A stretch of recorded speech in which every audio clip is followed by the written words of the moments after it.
안녕하십니까? 코인 뉴스 코리아입니다. 오늘 발표된 주요 경제 지표와 시장 이슈를 빠르게 정리해드리겠습니다. 한국 경제가 사상 최대 흑자를 기록했습니다.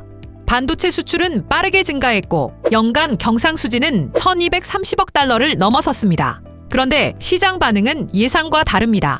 환율은 안정되지 않고 있고 정부는 기름값 상승을 막기 위해 가격을 계속 묶고 있습니다. 여기에 트럼프 미 대통령은 유럽을 향해 관세 인상 경고까지 내놨습니다. 지금 시장은 수출이 얼마나 늘었는가 보다 돈이 어디로 이동하고 있는가를 더 중요하게 보기 시작했습니다.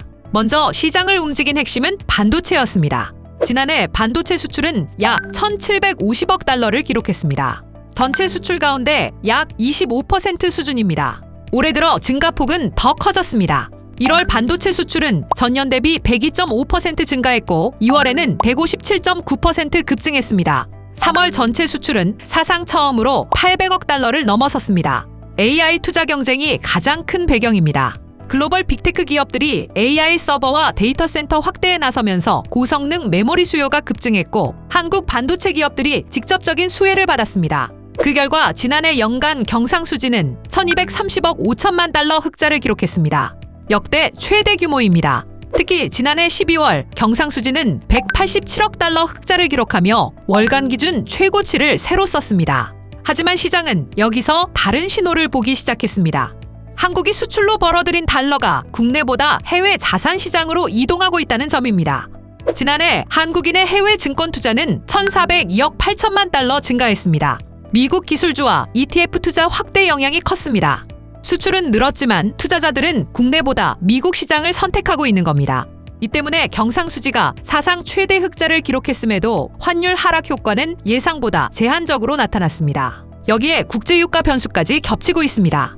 정부는 최근 5차 석유 최고 가격을 다시 동결했습니다.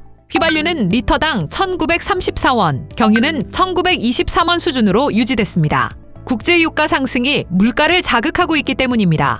현재 소비자 물가 상승률은 2.6%까지 올라왔고 석유류 가격 상승률은 21.9%를 기록했습니다.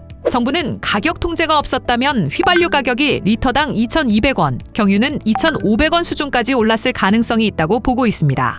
배경에는 중동 긴장이 있습니다. 미국과 이란 갈등, 호르무즈 해협 긴장, 원유 공급 불안 우려가 이어지면서 국제유가 변동성이 다시 커지고 있습니다. 여기에 글로벌 무역 갈등 우려도 커지고 있습니다. 트럼프 미 대통령은 최근 EU가 7월 4일까지 무역 합의를 지키지 않으면 관세를 훨씬 더 높이겠다고 경고했습니다.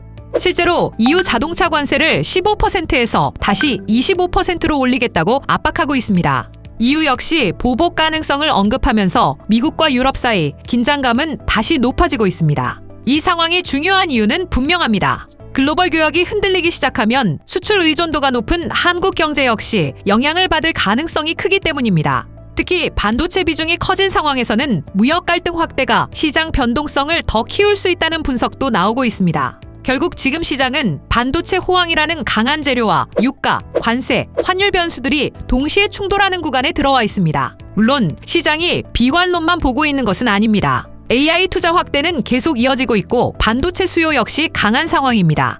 하지만 투자자들은 이제 숫자 하나만 보지 않고 있습니다. 수출로 벌어들인 자금이 어디로 이동하는지, 국제유가가 얼마나 더 오를 수 있는지, 그리고 글로벌 무역 갈등이 어디까지 확대될 수 있는지를 함께 보기 시작했습니다. 결국 지금 시장의 핵심은 이것입니다. 한국 경제가 얼마나 많이 수출했는가 보다 글로벌 자금이 어디로 움직이고 있는가. 지금 시장은 그 방향을 가장 빠르게 반영하고 있습니다.